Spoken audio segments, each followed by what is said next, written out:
पालघरमध्ये मटक्याचा उघड कारभार, पालघर पोलीस स्टेशनच्या भूमिकेवर प्रश्नचिन्ह।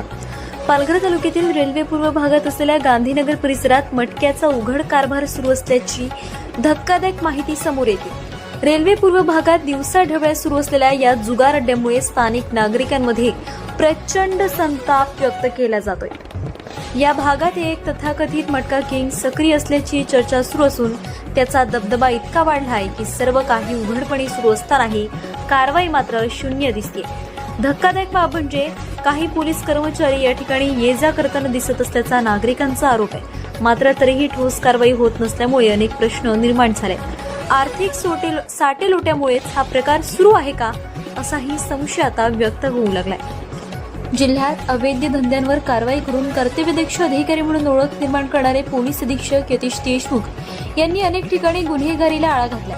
मात्र पालघर रेल्वे स्टेशनच्या बाजूला असा मटका सुरू असेल तर स्थानिक पोलीस यंत्रणा नेमकं करतंय तरी काय, असा थेट सवाल आता नागरिक उपस्थित करतायत। आता पाहणं महत्त्वाचं ठरणार आहे, गांधीनगरमधील हा मटका अड्डा बंद होणार का, की पुन्हा एकदा चर्चा सर्व काही पाहून दुर्लक्ष केले जाणार।